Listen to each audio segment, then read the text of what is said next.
Morning class RC group of education online class में आपका फिर से एक बार स्वागत है। जैसे कि आपको पता है हम पढ़ने जा रहे हैं केमिस्ट्री यानी कि रसायन। आपको पता है ये आपकी साइंस की क्लासेस है, तो इसमें हम क्या पढ़ेंगे, रसायन विज्ञान में आज पढ़ेंगे हमारे आसपास के पदार्थ। हमारे आसपास के पदार्थों का मतलब है जहाँ हम रहते हैं, जिस वातावरण में रह रहे हैं उसके आसपास हमारी तरफ किस तरीके के पदार्थ मौजूद हैं। तो सबसे पहले हमारा है भार। भार यानी कि वेट किसे कहते हैं? वस्तु पर पृथ्वी का जितना आकर्षण बल लगता है उस वस्तु का भार, उसे वस्तु का भार कहते हैं।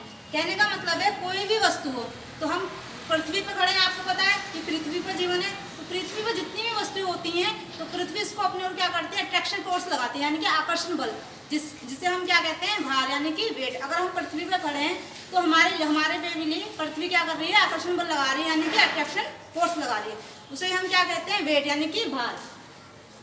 इसका सूत्र होता है W बराबर mg। W हो गया हमारा वेट, m हो गया हमारा मास यानी कि द्रव्यमान, g हो गया हमारी ग्रेविटी। जहां वस्तु का द्रव्यमान क्या है, m है, और भार W है, और g क्या हो गया हमारा गुरुत्वीय त्वरण। गुरुत्वीय त्वरण मतलब होता है जो पृथ्वी फोर्स अपने ओर खींचने में हमें लगा रही है, यानी कि जो आकर्षण बल वो लगा रही है किसी भी वस्तु को अपनी ओर खींचने के लिए। नेक्स्ट है आपको पता है हमारी अवस्थाओं के बारे में, यानी ठोस द्रव तीन अवस्थाएं, ठोस द्रव गैस हमारी तीन अवस्थाएं होती हैं। तो सबसे पहले हमारी क्या है, द्रव। तो द्रव किसे कहते हैं, ये देखिए, वह है द्रव, वह है जो स्थान घेरता है, यानी द्रव क्या है, वह है जो स्थान घेरता है जिसमें भार होता है। यानी एक तो द्रव क्या होगा, वह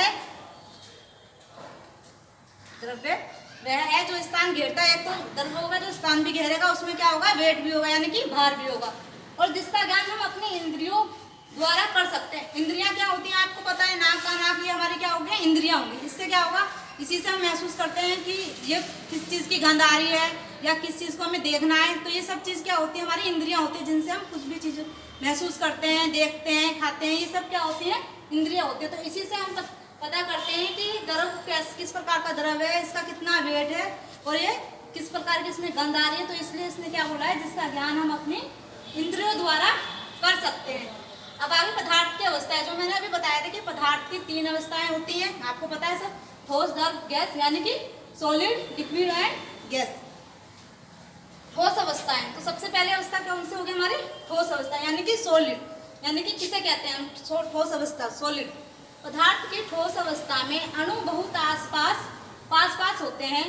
अंतरा अणु के स्थान कम होने से पारस्परिक आकर्षण बल या सहसंजक बल अधिक होता है। इस बल की अधिकता के कारण इसके अणु निश्चित विन्यास एक त्रिविम जालक में व्यवस्थित रहते हैं। इसका कहने का मतलब है ठोस यानी कि सॉलिड अवस्था किसे कहते हैं, ठोस अवस्था जिसमें पदार्थ क्या होंगे, पदार्थ के जो अणु होंगे वो क्या होंगे, पास होंगे, उनके बीच में जो स्थान होता है, रिक्त स्थान, वो बहुत ही कम होगा।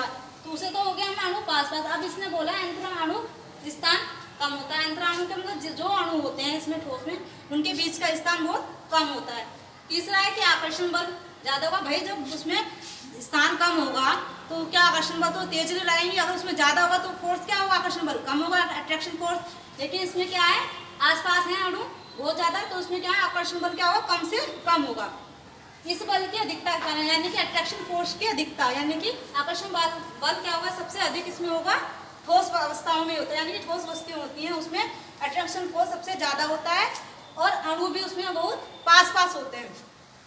तो ये क्या करते हैं, त्रिविम जालक बना लेते हैं, त्रिविम जालक बनाने के रूप में व्यवस्थित रहते हैं यानी कि स्थित रहते हैं। तो ये सब किसमें होती है, ठोस अवस्थाओं में। इसमें सबसे पहले क्या आता है, जहाँ जालक है देखो, क्रिस्टलीय ठोस, इसमें फर्स्ट होता है ठोस अवस्था में क्रिस्टलीय ठोस होता है हमारा। जिन ठोसों की क्रिस्टल की कोई ज्यामितीय आकृति होती है उन्हें क्रिस्टलीय ठोस कहा जाता है, जैसे नमक, फिटकरी आदि। आपने नमक देखा है, उसमें क्या होता है, वेट भी होता है, और उसमें अणु क्या होते हैं, पास भी होते हैं। तो उसमें क्या हो गया, नमक हो गया। एक फिटकरी होती है, फिटकरी में क्या होते हैं, देखो जालक होते हैं, जिसका हम शल्य चिकित्सा में मतलब उसमें चिकित्सा के रूप में भी यूज करते हैं फिटकरी का, और जैसे सेविंग वगैरह आप लोग बनाते हैं उसमें भी यूज होती है। तो ये नमक और फिटकरी क्या होते हैं, इसमें एक संरचना होती है त्रिविम ज्यामितीय, तो इसे क्या बोलते हैं, ये किसमें त्रिविम जालक भी है और ज्यामिति भी है। लेकिन ये सब क्या है, ठोस अवस्था में, यानी कि क्रिस्टलीय ठोस किसमें आ गया आपके, ठोस अवस्था में। क्रिस्टल हो गया यानी चमक भी होती है, उसमें साइन होता है, नमक, फिटकरी आदि। तो आज बच्चों हमने क्या पढ़ा, हमारे आसपास जो पदार्थ मौजूद हैं उसके बारे में, यानी कि पदार्थ, इसके भार किसे कहते हैं, और पृथ्वी अपनी ओर क्या करती है, अट्रैक्शन फोर्स लगाती है, यानी कि आकर्षण बल लगाती है। हमारी अवस्थाएं होती हैं ठोस, द्रव, गैस, उनके बारे में पढ़ा हमने। और ठोस अवस्थाएं किसे कहते हैं, उसमें किस प्रकार के बल होते हैं, किस तरह के उसमें अणु व्यवस्थित होते हैं, और किस तरीके की उसमें संरचना बनती है, यानी जालक बनते हैं, त्रिविम जालक बनते हैं। उसके बाद हमने पढ़ा है क्रिस्टलीय ठोस, यानी कि इसमें क्रिस्टलीय ठोस में किस तरीके की आकृति होती है, ज्यामितीय आकृति होती है। और नमक और फिटकरी क्या है, इसके एग्जाम्पल है, यानी कि उदाहरण है। तो बच्चों आज के लिए इतना ही काफ़ी है। जिसकी भी कोई दिक्कत है वो हमारे चैनल पे दिए गए नंबर पर संपर्क कर सकते हैं। आज के लिए इतना ही काफ़ी है, फिर मिलेंगे नए टॉपिक के साथ। Thank you.